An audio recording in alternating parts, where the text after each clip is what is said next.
Hoje a gente vai mergulhar em um dos capítulos mais difíceis e talvez mais chocantes de toda a Bíblia. É uma história que força a gente a encarar a natureza humana do jeito mais cru possível. Estamos falando de Gênesis, capítulo 34. E a pergunta que vai guiar essa nossa análise é exatamente essa. Por que essa narrativa mexe tanto com a gente? Por que ela causa tanto desconforto? A resposta, eu acho, está em como ela expõe, sem filtro nenhum, o que acontece quando a liderança falha e a justiça humana tenta tomar o lugar de Deus. O que a gente encontra aqui é uma verdadeira cadeia de destruição. É uma história tensa sobre desonra, sobre violência, e o mais impressionante, né, é que no meio de todo esse caos, o nome de Deus nem é mencionado diretamente. É um retrato do pecado simplesmente gerando mais pecado, num ciclo que parece não ter fim.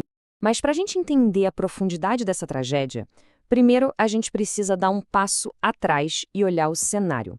O contexto aqui é fundamental. Jacó e sua família não estão em casa. Eles são estrangeiros numa terra que é complexa e, como a gente vai ver, bem hostil. A situação deles era bem precária. Eram forasteiros, morando ali perto de Siquém, uma cidade dos heveus, numa região super instável politicamente. E teologicamente falando, Jacó também estava numa posição perigosa. Ele parecia meio acomodado, sabe?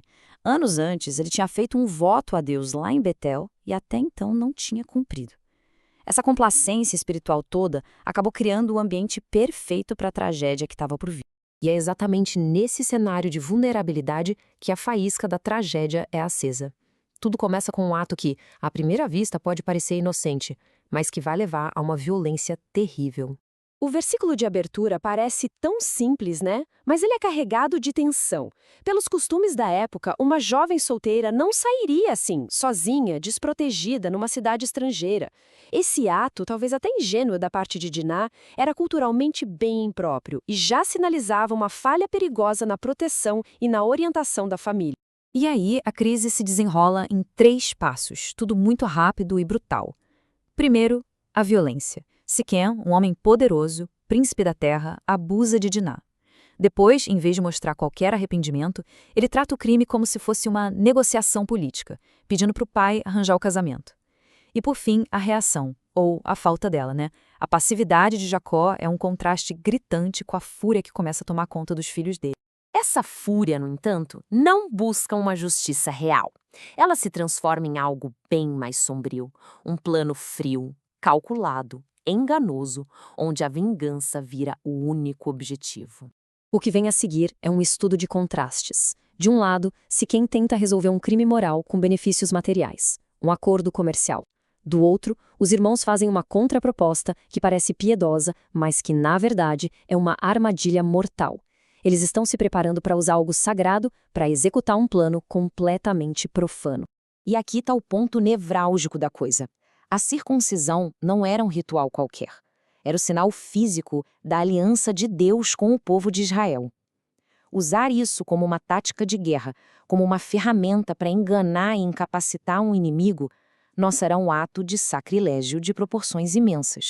E o plano se concretiza. Hamor e Siquém convencem os homens da cidade e o argumento deles não apela para a justiça, apela para a ganância. O texto bíblico deixa bem claro que eles concordaram porque queriam os rebanhos e as posses de Jacó. Isso os torna cúmplices na história. E então, no terceiro dia, quando a dor da circuncisão estava no auge, o ataque acontece.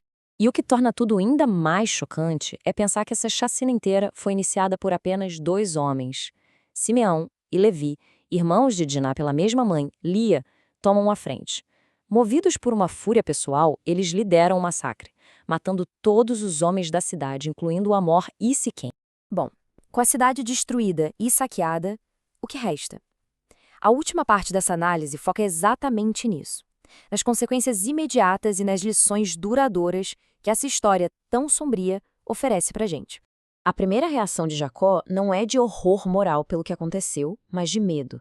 A preocupação dele é puramente pragmática. Ele está com medo da retaliação dos povos vizinhos. A bronca que ele dá nos filhos é sobre o risco que eles criaram para a família, e não sobre a injustiça ou a brutalidade do que eles fizeram. E a resposta dos filhos encerra o capítulo de um jeito abrupto e muito poderoso. Com essa pergunta retórica, eles se justificam. Para eles, a honra da família estava em jogo, e como o pai não fez nada, eles se sentiram forçados a agir. É uma frase que revela a profundidade da dor deles, mas também a perigosa justificativa que eles criaram para essa violência toda. Mas essa história não existe por acaso. Ela se conecta a temas muito maiores na Bíblia. O fracasso de Jacó aqui, por exemplo, prepara o terreno para a renovação espiritual dele no capítulo seguinte. A violência toda antecipa, de uma forma distorcida, o futuro julgamento de Deus sobre os cananeus. E, acima de tudo, aponta para a necessidade de um tipo completamente diferente de líder. Então, por que isso importa hoje em dia? As lições são muito diretas e atuais. A gente vê o perigo de se acomodar em ambientes que são espiritualmente perigosos. A gente aprende que a omissão na liderança cria vácuos que acabam sendo preenchidos por extremismo. E, fundamentalmente, fica claro que a vingança humana, mesmo quando ela vem de uma dor legítima, só gera mais destruição. E assim, Gênesis 34 nos deixa com uma pergunta muito profunda. Numa história onde todos os lados falham, o agressor, a liderança da cidade, o pai e os irmãos vingativos, o que é que resta? A narrativa serve como um lembrete bem sombrio da necessidade de uma justiça que está além da nossa. Uma justiça que, segundo o texto, só pode mesmo vir de Deus.